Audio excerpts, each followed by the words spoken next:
شكرا يا ربي شكرا هديت قلبي شكرا نورت دربي شكرا شكرا يا رب.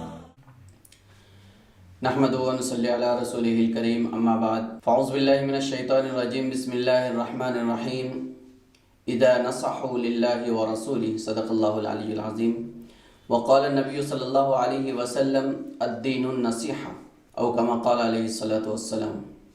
آج ہمارا عنوان ہے خیر خواہی. خیر خواہی یعنی کسی کے لیے بھلا سوچنا. یہ خیر خواہی کیا ہے اور یہ کس کے لیے کرنا ہے، وہ آج کا ہمارا عنوان ہے.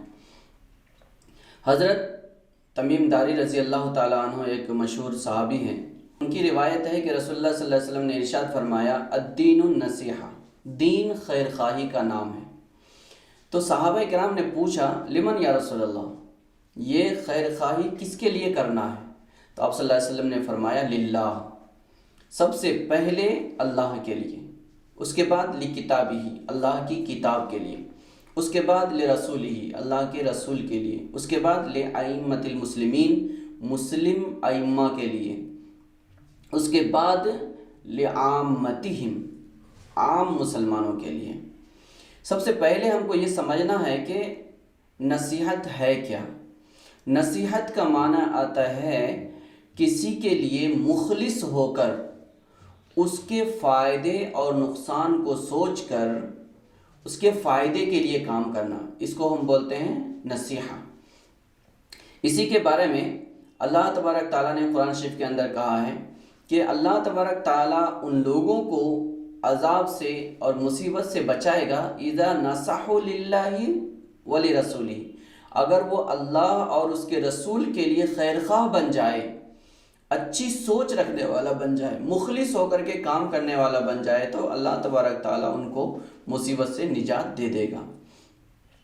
حضرت جریر بن عبداللہ رضی اللہ تعالیٰ عنہ کہتے ہیں بایعت رسول اللہ صلی اللہ علیہ وسلم علی اقام الصلاة و ایتاء الزکاة والنصح لکل مسلم، کہ میں نے رسول اللہ صلی اللہ علیہ وسلم کے ہاتھ پر اس بات کے لیے بیعت کیا کہ میں نماز قائم کروں گا، زکوٰۃ ادا کروں گا اور تمام مسلمانوں کے لیے خیر خواہ بنوں گا.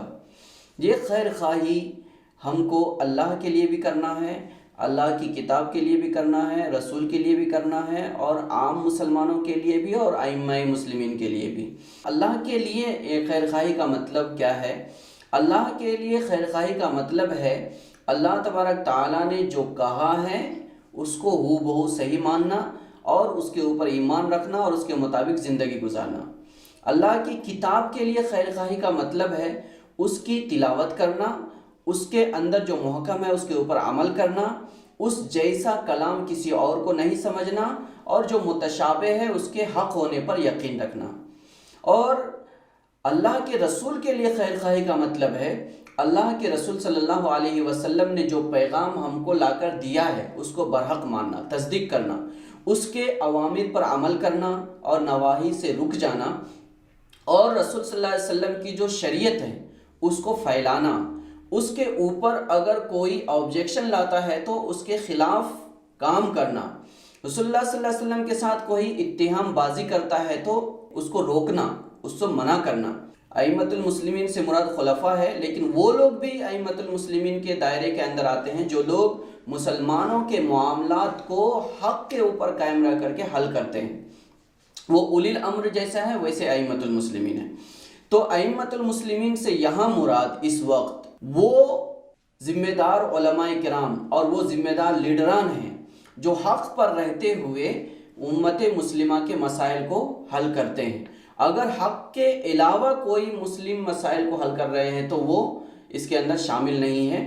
ان کا تعاون کرنا ہے اور ان کا ساتھ دینا ہے، اور وہ جو اچھی بات بولتے ہیں اور اچھا کام بولتے ہیں اس میں ان کی اطاعت کرنا ہے. اور عامۃ المسلمین کے خیر خواہی کا مطلب یہ ہے کہ ان کے دنیا اور آخرت کے اندر کون سی چیز ان کے لیے اچھی ہے اس کو ان کو پہنچانا ہے، اور جو ان کے لیے نقصان دہ ہے اس سے ان کو روکنا ہے. اس طریقے سے اگر ہم اللہ کے رسول، اللہ کی کتاب، عامت المسلمین اور ائمۃ المسلمین کے لیے خیر خواہ بنیں گے تو پوری دنیا کے اندر خیر ہی خیر پھیل جائے گا۔ اسی کا نام ہے النصح لکل مسلم، ہر مسلم کے لیے بھی اور عام لوگوں کے لیے بھی یہاں پر خاص طور پر بیان کیا گیا ہے۔ ویسے ہم پوری دنیا کے لیے ایک نصح کے لیے بھیجے گئے ہیں۔ اللہ تعالیٰ سے دعا کریں اللہ تعالیٰ ہم سب کو عمل کی توفیق عطا فرمائے۔ وآخر دعوانا الحمدللہ رب العالمین۔ السلام علیکم ورحمۃ اللہ وبرکاتہ۔ اقرأ بسم ربک الذی خلق، خلق الانسان من علق، انسان کو اللہ نے سب سے پہلے پڑھنے کا حکم دیا۔ شكرا يا ربي شكرا، هديت قلبي شكرا، نورت دربي شكرا،